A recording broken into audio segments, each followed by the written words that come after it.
ہم آپ کے لیے چلیں گے اسلام آباد، جہاں حکومتی موثی ٹیم کے ارکان نیوز کانفرنس کر رہے ہیں. کیا کہہ رہے ہیں؟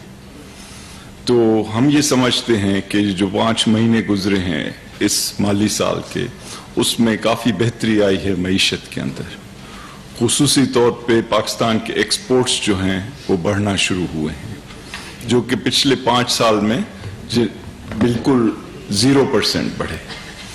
اور اس کی وجہ سے آپ نے دیکھا کہ یہ جو مہینہ گزرا ہے اس میں یہ تقریباً 10% بڑھے ایکسپورٹس. تو جس طرح سے یہ ڈالرز کی آمدنی آئے گی، اسی طرح سے پاکستان میں خوشحالی بڑھے گی. دوسری جانب جو ہمارا کرنٹ اکاؤنٹ ڈیفیسٹ، یعنی جو ہم ڈالرز کماتے ہیں اور جو ہم ڈالرز خرچ کرتے ہیں امپورٹس پہ، اس کی جو بیسز ہے وہ کم ہو رہی ہے. اور یہ کرنٹ اکاؤنٹ ڈیفیسٹ پچھلے سال کوئی 35% کم کیا گیا، اور ابھی جو یہ 5 مہینے گزرے ہیں اس میں اس کی کمی کی رفتار پہلے سے بھی زیادہ ہے. اب آپ آ جائیں کہ مالی جو خسارہ تھا اس کو کیسے کنٹرول کیا گیا ہے. پچھلے 5 مہینوں میں جو مالی خسارہ ایک طرح سے پہلے سالوں کے مقابلے میں نہ صرف یہ کہ کم کیا گیا، بلکہ اگر انٹرسٹ پیمنٹس کو ہٹا دیں اس میں سے تو یہ پہلی بار سرپلس میں گیا. اور ان تمام چیزوں کی وجہ سے کہ مالی خسارہ بھی کم ہو رہا ہے، تجارتی خسارہ بھی کم ہو رہا ہے، ایکسچینج ریٹ میں بھی استحکام ہے، جو پورٹ فولیو انویسٹمنٹ ہے وہ بھی بڑھ رہی ہے، FDI یعنی فورن انویسٹمنٹ بھی بڑھ رہی ہے. اور ان تمام چیزوں کی وجہ سے جو بین الاقوامی ادارے ہیں وہ پاکستان کے بارے میں کیا کہہ رہے ہیں، یہ میں آپ سے اور اپنی پبلک سے شیئر کرنا چاہتا ہوں. پہلے ورلڈ بینک جو دنیا کا سب سے بڑا مالی امداد دینے والا ادارہ ہے، ان کے پریزیڈنٹ یہاں آئے اور انہوں نے پاکستان کی اکنامک پرفارمنس کو سراہا، اور انہوں نے ساتھ ہی ساتھ پاکستان کے ساتھ اپنے تعلقات مزید بہتر کرنے کے لیے ہدایات دی. دوسرا نمبر ایشین ڈیولپمنٹ بینک، جو کہ پاکستان کا اس وقت ایک سب سے بڑا، جس کے ساتھ ہمارا معاشی طور پہ تعلق ہے، اس نے خصوصی طور پہ پاکستان کی پرفارمنس کو بہتر جان کر اپنی جو پروگرام تھی اس میں کوئی 3 ارب کا اضافہ کیا، 3 ارب ڈالر کا. اور خصوصی انہوں نے انسٹرومنٹس بنائے کہ پاکستان کو زیادہ کیسے مالی امداد دی جائے. تیسرا نمبر IMF. آپ کو پتا ہے کہ IMF دنیا کا سب سے بڑا مالی ادارہ سمجھا جاتا ہے، اور اس کا بنیادی کام یہ ہے کہ وہ تمام دنیا کے ممالک کے بارے میں، ان کی معیشت کے بارے میں اپنی رائے رکھے.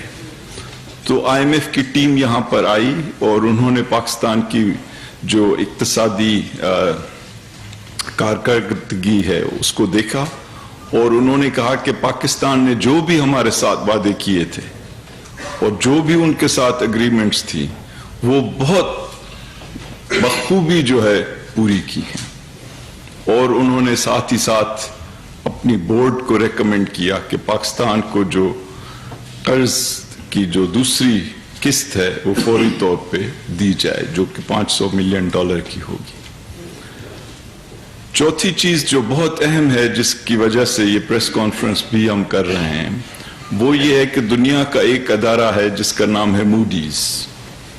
اور یہ موڈیز کا جو ادارہ ہے، اس کا کام بنیادی طور پہ صرف یہ ہے کہ وہ بتائے کہ کون سے ملک اقتصادی طور پہ کس جگہ کھڑے ہیں. اور انہوں نے کل ہی پاکستان کے بارے میں اپنی رپورٹ جاری کی ہے، اور اس میں انہوں نے پاکستان کی جو ریٹنگ ہے، پاکستان کا جو جج کرنے کا طریقہ ہے، اس میں اس کو نیگیٹو سے اسٹیبل قرار دیا ہے. یعنی پہلے پاکستان کی معیشت پچھلے چند سالوں میں نیگیٹو تھی، لیکن اب ہم اس کو اسٹیبل، یعنی اس کو ہم کہہ رہے ہیں کہ یہ مستحکم ہو چکی ہے.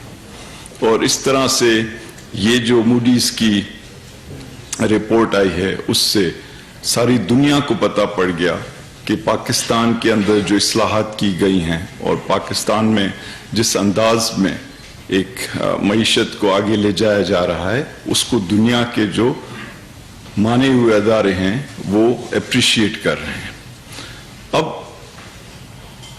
ان 4 بڑے اداروں کے علاوہ کون لوگ ہیں جو اہم ہیں جن کی رائے بہت مطلب رکھتی ہے؟ وہ لوگ ہیں جو دنیا کے جو کیپٹل ہے، جو دنیا کے جو مالی ذرائع ہیں ان کے اوپر ان کا اختیار ہے. تو وہ کیا دیکھ رہے ہیں، وہ کیسے دیکھ رہے ہیں پاکستان کو؟ تو اس میں پہلی چیز میں آپ کو یہ بتاؤں کہ پاکستان کی تاریخ میں شاید یہ پہلی دفعہ ہے کہ جو پورٹ فولیو انویسٹمنٹ ہے اس میں $1 ارب کے قریب لوگوں نے انویسٹ کیا. یعنی وہ سمجھتے ہیں کہ اب پاکستان کا ایکسچینج ریٹ مستحکم ہو گیا ہے اور پاکستان ایک ایسی جگہ ہے جہاں سے ہمیں اچھی ریٹرن مل سکتی ہے. تو $1 ارب کی وہاں پورٹ فولیو میں انویسٹمنٹ ہے. پھر آپ دیکھیں کہ فورن ڈائریکٹ انویسٹمنٹ یعنی جو ڈائریکٹلی پاکستان کی اکانومی میں انویسٹمنٹ ہے اس میں پچھلے سال کے مقابلے میں اس سال کوئی تقریباً 236% اضافہ ہوا اور یہ $650 ملین کے قریب اکتوبر کے مہینے میں یہ انویسٹمنٹ ہوئی. تو اس سے بھی لگتا ہے کہ لوگ پاکستان میں کمفرٹ فیل کر رہے ہیں آتے ہوئے. ہمارے اپنے ملک کے جو انویسٹرز ہیں وہ کس طرح سے دیکھ رہے ہیں اس کا اندازہ آپ اس طرح سے کر سکتے ہیں کہ پاکستان کی اسٹاک مارکیٹ جو ہے وہ 40,000 کی سطح کراس کر چکی ہے اور بلومبرگ نے یہ فیصلہ دیا ہے کہ ڈالر کے ٹرمز میں جو سب سے زیادہ بہترین پرفارمنس ساری دنیا میں پچھلے 3 مہینوں میں کسی اسٹاک مارکیٹ نے دی ہے تو وہ پاکستان کی ہے. تو بلومبرگ جو کہ دنیا کا ایک بہت مانا ہوا مالی ادارہ ہے اس نے پاکستان کی اسٹاک مارکیٹ کو روپیوں میں نہیں ڈالر ٹرمز میں پچھلے 3 مہینے میں دنیا کی سب سے بہترین پرفارمنس دینے والی اسٹاک مارکیٹ قرار دیا ہے. اور اس سے بھی لگتا ہے کہ لوگوں کو کانفیڈنس آ رہا ہے اور پاکستان کے اندر اس کا مطلب ہے کہ 3 مہینے میں ہماری جو ویلیویشن ہے ہماری کمپنیز کی اور اتنی ایکسپیکٹیشن لوگ سمجھ رہے ہیں کہ ان کی آمدنی میں اضافہ ہوگا کہ یہ دنیا کے اندر سب سے بڑی سطح اس کی ویلیو میں جو ہے وہ اضافہ ہوا ہے. اب ساتھ ہی ساتھ جو ٹیکس ریونیوز ہیں ہمارے وہ پچھلے سال کے مقابلے میں 16% اضافہ ہوا ان میں ان 5 مہینوں میں. اور جس طرح میں نے عرض کیا کہ جو اخراجات ہیں حکومتی اس پہ بہت زبردست کنٹرول رکھا جا رہا ہے اور کوئی سپلیمنٹری گرانٹ نہیں دی جا رہی ہے، نہ کسی کو بیجا خرچ کرنے کی اجازت دی جا رہی ہے. اور اس کی وجہ سے ہی جس طرح میں نے عرض کیا کہ پرائمری بیلنس جو ہے وہ پاکستان کا وہ سرپلس میں گیا. تو یہ ایک بہت ہی اور اچھی ڈیولپمنٹ ہے. اسی طرح سے اسٹیٹ بینک آف پاکستان کے جو ریزروز ہیں وہ نہ صرف یہ کہ مستحکم رہے بلکہ پچھلے چند مہینوں میں ان میں خاطر خواہ اضافہ ہوا. اور ریونیوز کے ساتھ ایک جو اہم چیز ہے وہ ہے نان ٹیکس ریونیو اور اس میں بھی آپ نے دیکھا کہ نان ٹیکس ریونیو جو ہیں وہ پچھلے سال کے مقابلے میں ان 5 مہینوں میں 100% سے بھی زیادہ اس میں اضافہ ہوا.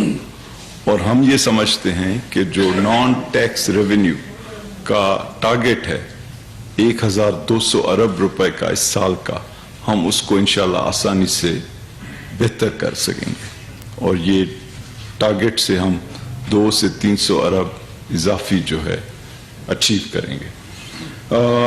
یہ کچھ چیزیں تھیں جن کے بارے میں میں آپ سے شیئر کرنا چاہ رہا تھا. اور آخری چیز جو میں کہوں گا وہ یہ کہ اس وقت حکومت آگے کے لیے کیا سوچ رہی ہے. سب سے پہلی چیز یہ ہے کہ ہم چاہتے ہیں کہ اس ملک میں